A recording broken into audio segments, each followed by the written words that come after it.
Hi, I'm Samantha, and I'm 41 years old. What I'm about to tell you is a story of how the people who were supposed to love and support me the most instead chose to spread damaging lies about the most important professional work of my life, hoping to destroy my career. What happened next was even worse in some ways, but it ultimately led to a breakthrough, not just in my research, but in my own life.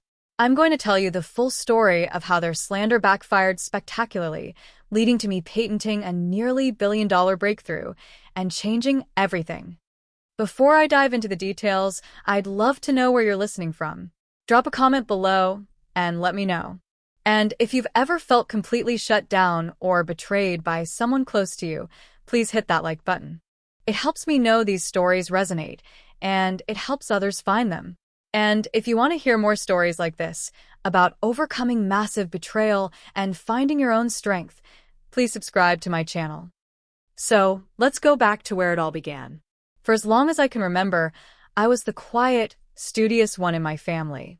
My older brother, Mark, was the charismatic golden child, always the life of the party, good at sports, popular. My parents doted on him. I wasn't neglected, exactly, but my achievements, particularly academic ones, were often met with a polite nod or a quick, "That's nice, dear," before the conversation shifted back to Mark's latest triumph. There was always this underlying current that my pursuits, things like science and research, were somehow less important, less real than Mark's business ventures or social successes. I didn't mind too much when I was younger. I loved learning, and I found solace and excitement in the world of scientific discovery. I poured myself into my studies, earning scholarships, getting into a great university, and eventually pursuing a doctorate in biochemistry. My research focused on something quite specific and, at the time, considered niche: protein folding in specific cellular environments, with potential applications in developing targeted drug therapies. It was complex, challenging, and utterly fascinating to me. My family's reaction to my chosen path was lukewarm at best.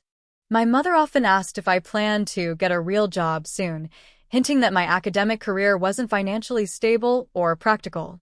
My father, usually quiet, would just shake his head slightly and mutter about me having my head in the clouds. Mark, meanwhile, was constantly bragging about his latest real estate deal or how much money he was making. He seemed to view my work as some kind of elaborate hobby. Despite their lack of enthusiasm, I thrived. I loved the rigor of research, the painstaking process of experimentation, the thrill of a small breakthrough. I surrounded myself with colleagues and mentors who did understand and value my work. For years, I kept my family largely separate from my professional life. I'd give vague updates about my job, focusing on the teaching aspects or general field, avoiding the specifics of my research project. It felt like trying to explain quantum physics to someone who insisted the Earth was flat. The specific project that became the source of conflict began to show real promise about 5 years ago. I had been working on it for years, building on earlier foundational research. It involved identifying a specific protein pathway that seemed crucial for the survival of certain types of aggressive cancer cells, but not normal healthy cells. My team and I had developed a novel method to synthesize a molecule that could selectively target and disrupt this pathway. Early in vitro and animal studies were incredibly promising. We were seeing significant inhibition of tumor growth with minimal side effects. This was huge. This wasn't just an interesting academic finding. This had real-world therapeutic potential. It could save lives. My university was incredibly excited. They saw the potential for a major patent, for licensing deals, for significant funding and prestige. We started the complex process of preparing patent applications and seeking potential industry partners for further development and clinical trials. This was the most exciting, most demanding period of my career. I was working around the clock, fueled by passion and the knowledge that this could make a real difference. It was during this time that my family started to pay a little more attention, but not in a good way.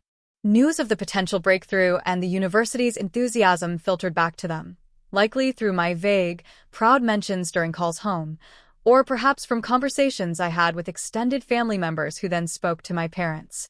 Suddenly, they were asking more questions, trying to understand what I was doing. I tried to explain it in simple terms, a new way to fight cancer cells.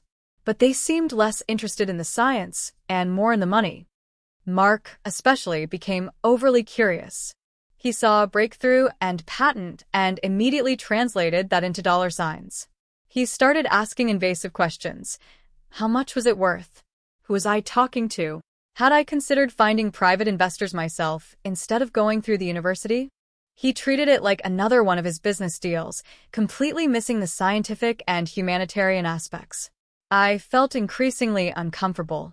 I gave them very limited information, emphasizing that it was complex, university-owned until the patent was finalized, and years away from any potential market application. This seemed to frustrate them. They were used to Mark's world, where deals were quick and money was tangible.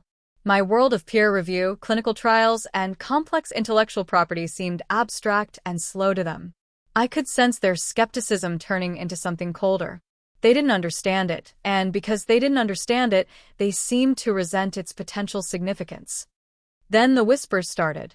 I first heard about it indirectly. A colleague from another department mentioned, offhandedly, that they had heard some concerns about the validity of my research, something about the data being statistically shaky or based on flawed models. It was vague, but unsettling. I immediately defended my work, explaining our rigorous methodology and peer review process. My colleague backtracked, saying it was just something they'd overheard at a social gathering, probably meaningless gossip. But it stuck with me. A few weeks later, a potential industry partner, a pharmaceutical company we were in preliminary talks with, suddenly cooled considerably. Their representative, who had previously been enthusiastic, became hesitant.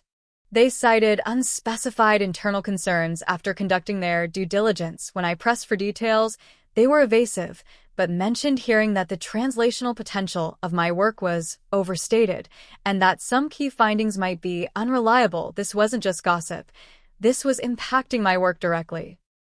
I was furious and confused. My data was sound. My methodology was robust. We were getting ready for the final stages of patent application, which involved intense scrutiny from the university's legal and technology transfer offices. Where were these damaging rumors coming from? Then I found out. It was during a conversation with my Aunt Carol, a distant relative who occasionally socialized with my parents' circle. She called me, hesitant and sounding upset.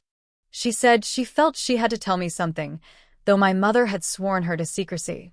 She had been at a dinner party hosted by one of my parents' friends, and the topic of my research had come up.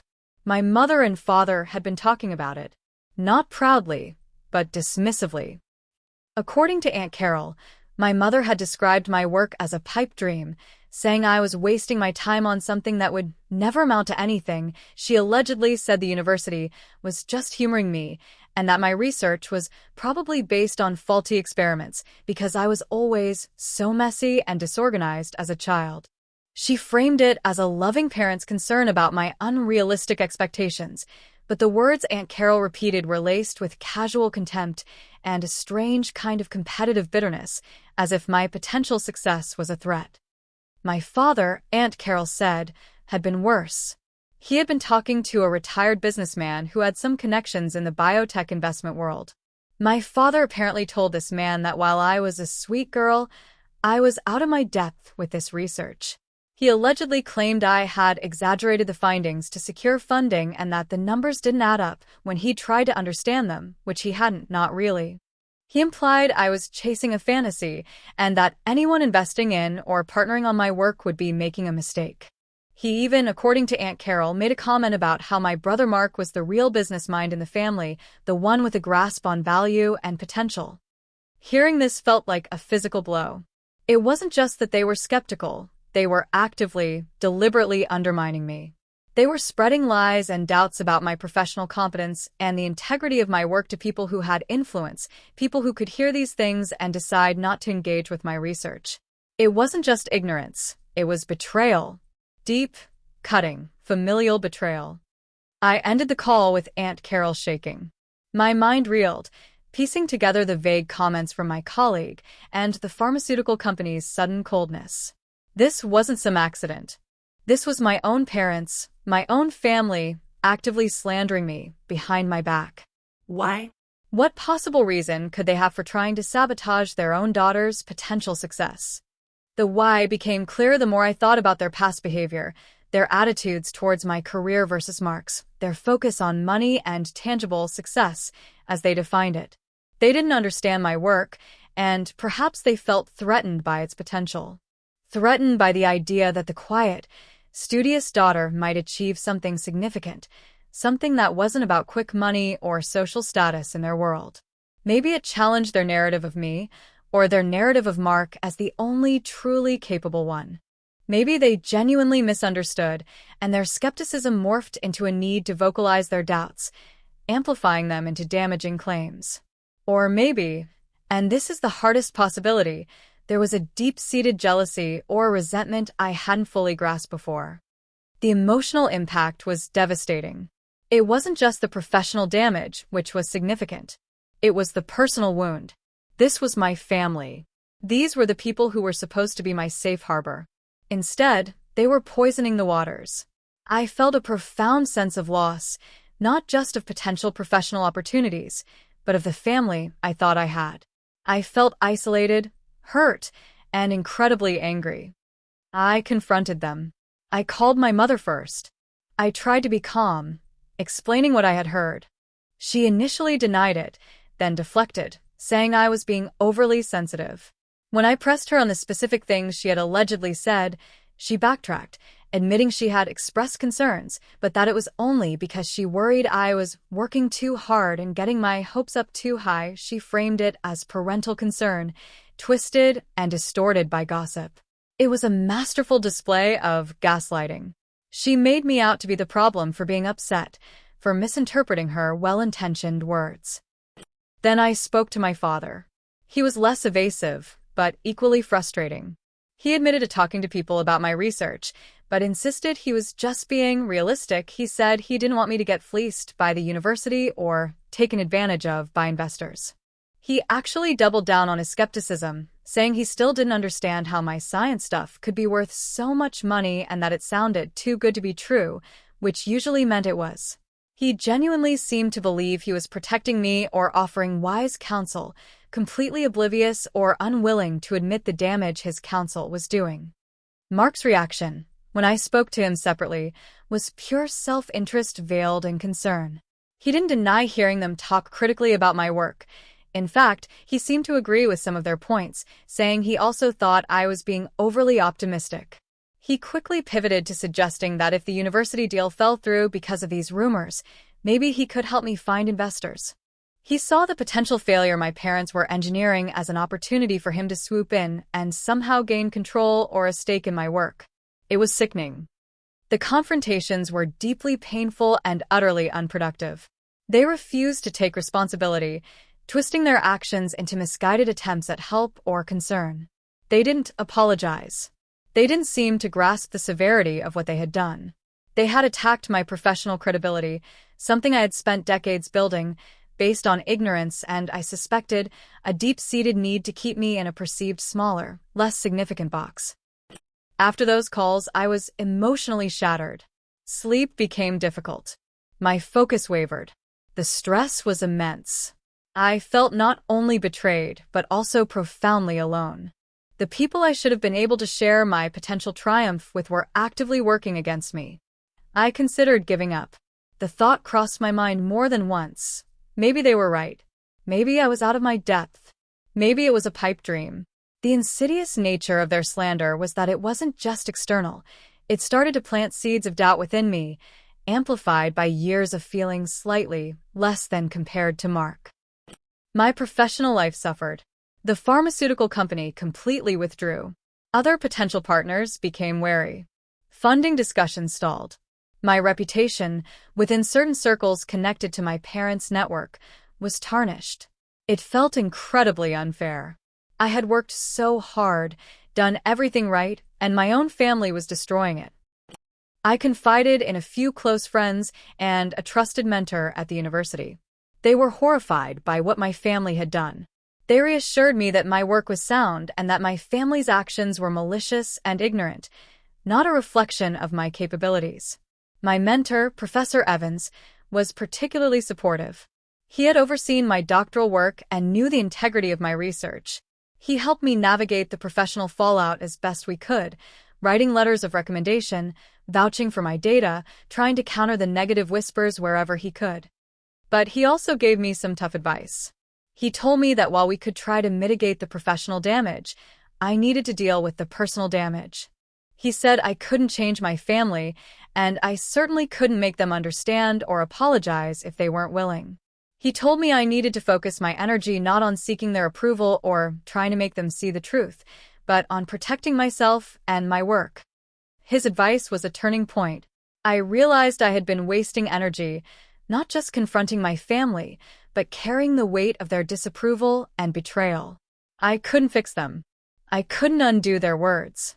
But I could control my reaction and my next steps. The idea of seeking their validation, of proving myself to them, which had been a subconscious driver for years, suddenly felt utterly meaningless and draining. Their opinion was clearly based on ignorance and malice, not reality. Why should I care what people who would deliberately hurt me thought? The anger I felt began to shift. It wasn't just hurt anymore. It was righteous indignation. They had tried to destroy my work, my passion, my future. What was the best revenge? Not confrontation, not pleading, but undeniable success. Success that was so undeniable, so significant, that it would render their petty slander utterly irrelevant. That's when I shifted my focus entirely. I stopped trying to explain myself to my family. I limited contact, keeping conversations strictly superficial, devoid of any mention of my work or career. It was difficult, and it felt like another loss, but it was necessary. I needed to create emotional distance to heal and to protect my energy. Professionally, I doubled down. The university's patent office was still moving forward, albeit with some extra caution due to the concerns that had surfaced, though I never explicitly told them my family was the source. It was too humiliating, and proving it formally would have been difficult. I worked even harder, refining the data, preparing extensive documentation, anticipating every possible challenge or question. I found strength in the knowledge that my work was solid, based on facts and rigorous science. I also decided to take a more active role in the patent process than initially planned. I educated myself on the intricacies of intellectual property law related to biotechnology. I worked closely with the university's patent lawyers, understanding the claims, the scope, the potential pitfalls. I realized that having the patent wasn't just about protecting the invention. It was about legally establishing the validity and novelty of my discovery. It was a formal, undeniable stamp of approval from an objective authority. The process was arduous. There were moments of doubt, setbacks, bureaucratic hurdles. The stress was still immense, exacerbated by the underlying pain of my family's actions. But the anger also fueled me. Every late night in the lab, every complex legal document reviewed, every frustrating phone call felt like a step towards proving them wrong, not just to the world, but to myself. I wasn't a messy, disorganized child chasing a pipe dream. I was a competent, dedicated scientist on the verge of something significant. Around this time, I also started setting clearer boundaries with my family. When my mother would call and start fishing for information or making subtly undermining comments, I would politely but firmly change the subject or end the call. If my father started talking about my career in dismissive terms, I would state clearly that I wasn't going to discuss that with him. Mark continued to occasionally float business ideas related to my work, and I shut them down immediately. It was uncomfortable. There were arguments, accusations that I was being cold or ungrateful. But I held firm. I was protecting my peace and my professional integrity. Then came the day the patent was finally approved. It was a culmination of years of work, intensified by the last year of fighting against external obstacles and internal pain. The notification came through email, and I read it probably 10 times before it sank in. We had done it. The patent was granted, covering the core molecule and its application in targeting the specific protein pathway. The university was ecstatic. With the patent secured, interest from pharmaceutical and biotech companies surged again. The previous whispers of doubt seemed to dissipate in the face of a granted United States patent, a legally recognized validation of the novelty and non-obviousness of the invention. The due diligence this time was focused on potential market size and development costs, not on the scientific integrity of the foundational work. The university's technology transfer office began serious negotiations for exclusive licensing rights. There were several interested parties, leading to competitive bidding. The value being discussed was far beyond what anyone, even I in my most optimistic moments, had imagined. The potential market for a targeted therapy for these aggressive cancers was enormous, and our molecule showed incredible promise. This is where the nearly billion-dollar breakthrough comes in. The final licensing deal, after months of negotiation, was a combination of an upfront payment, milestone payments based on clinical trial progress, and future royalties on sales. The total potential value of the deal, if the drug successfully navigated clinical trials and reached the market, was estimated to be upwards of $950 million. It was staggering. The upfront payment alone was substantial, providing significant funding for further research at the university and a portion of it allocated to me as the lead inventor, according to university policy. The news of the deal was big within the scientific and university community. There was a press release from the university, articles in science journals and local newspapers. My name was featured prominently as the lead researcher and inventor. This was public, undeniable success. And that's how my family found out the full extent of what they had tried to destroy. I didn't call them to tell them. I didn't feel the need to. They had made their position clear. They found out like everyone else, through the news. The calls started the day the news broke. First, my mother. Her voice was a strange mix of forced excitement and barely concealed shock. She didn't apologize for the past. Instead, she launched into how she had always known I could do it, and how she was so proud. It was a performance, a transparent attempt to rewrite history and align herself with the success she had actively worked against. She started talking about newspaper articles and people congratulating her on my achievement. She didn't talk about the science or the potential impact on patients. She talked about the money and the recognition she was getting. I listened calmly for a few minutes, the phone feeling heavy in my hand. Her words felt hollow and sickening. When she paused, I spoke, my voice steady, devoid of the raw emotion I felt inside. "Mother," I said, "I know what you and Father did. I know what you said about my work. I know you tried to undermine me." There was silence on the other end. Then, a rush of defensive words. Denials, justifications, accusations that I was being cruel, that I was misunderstanding things, that I was clearly too stressed and needed to calm down. She brought up Aunt Carol, accusing her of twisting things, of being a gossiper. It was the same gaslighting, but it didn't work anymore. I wasn't the same person. "It doesn't matter who told me," I said, cutting through her excuses. "I heard enough. Your words had consequences. They hurt me professionally and personally. They made me doubt myself at a time I needed support. And frankly," I continued, finding my voice gaining strength, "they were based on ignorance and a lack of respect for me and my work." I wasn't yelling. I wasn't even particularly emotional anymore. I was stating facts. This wasn't about getting an apology. It was about speaking my truth and setting a boundary. "I understand you might not have intended the full damage," I said, though a part of me doubted even that. "But intent doesn't erase impact. I needed you to believe in me, or, at least, not actively work against me. You failed at that." I took a breath. "I'm telling you this not to hurt you, but because I need you to understand that things have changed.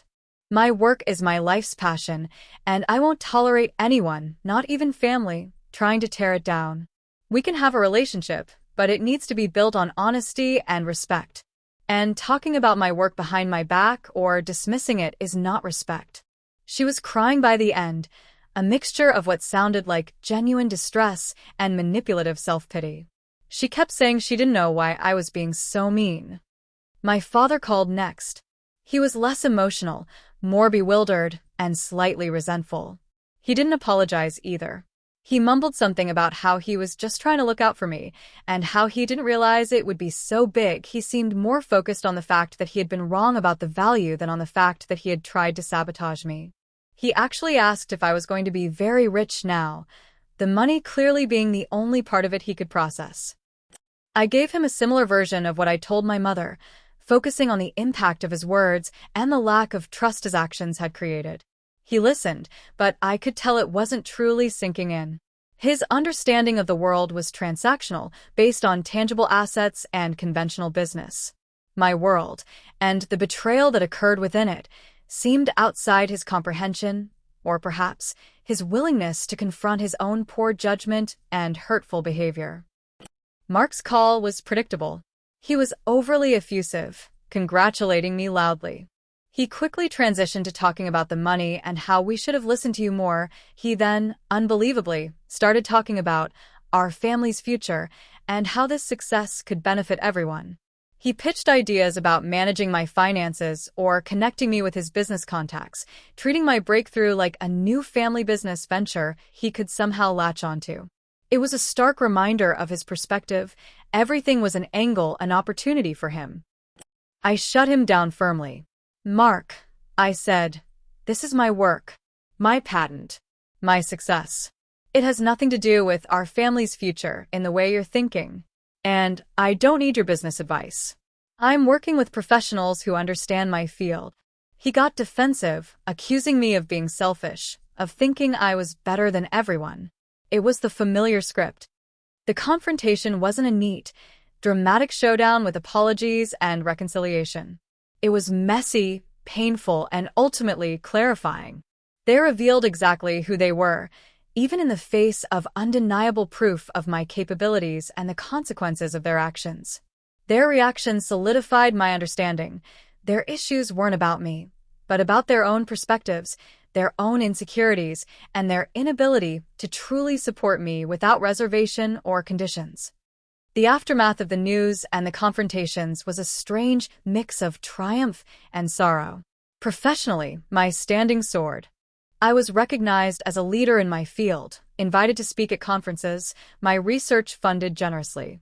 It was validating and incredibly rewarding to see the potential of my work being recognized and pursued.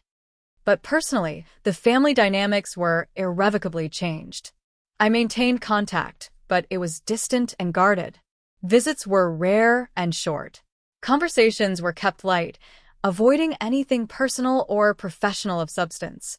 I set clear boundaries, and for the most part, they learned not to cross them, though there were occasional slips and passive-aggressive comments. They never offered a genuine, heartfelt apology for the slander. They never truly acknowledged the harm they caused, and I stopped waiting for it. I realized that the nearly billion-dollar breakthrough wasn't just about the money or the scientific achievement. It was about my own breakthrough. A breakthrough in understanding the dynamics of my family, in recognizing toxic behavior, and in finding the strength to stand up for myself and prioritize my well-being and my work over their approval. The struggle for validation that had defined so much of my life, particularly concerning my family, was over. Their betrayal, painful as it was, had been the catalyst. It forced me to stop seeking their affirmation and find validation from within, and from the objective reality of my achievements. I learned that you cannot build your self-worth on the shaky foundation of someone else's opinion, especially when that opinion is colored by their own issues. I built a new support system, strengthening my relationships with friends and colleagues who celebrated my success without reservation and offered genuine empathy for the family situation. I focused on the positive impact my work could have, the lives it might one day save, which was the true motivation all along. The $950 million number is significant, of course. It represents years of effort, a major scientific leap, and the potential for immense good. But its real value to me in a personal sense is as a symbol of resilience, of defying the doubts cast upon me, and of building something significant despite, and in a twisted way, because of the betrayal. It's a testament to the fact that sometimes the greatest fuel for your fire comes from the attempts of others to extinguish it. Looking back now, I see the whole trajectory with a kind of detached clarity. The early dismissal, the subtle undermining, the outright slander, the devastating impact, the period of doubt and pain, the turning point of self-reliance, the intense effort, the vindication of the patent and the deal, and the final, necessary separation from the core toxic dynamic. It's a story of science, yes, but much more so. It's a story of family, betrayal, and the difficult, essential journey of finding your own worth independent of others' perceptions. My family and I have a superficial relationship now. We exchange holiday greetings, the occasional brief phone call. But the closeness, the assumed trust is gone. And that's okay. It's a relationship built on reality, not on the painful illusion I held onto for too long. I protected my peace, my work, and my future. And that was worth more than any amount of money. Thank you for listening to my story. It's hard to share something so personal, something that involves such deep hurt from people who are supposed to love you. But I believe there's power in speaking your truth, especially when others have tried to silence or distort it.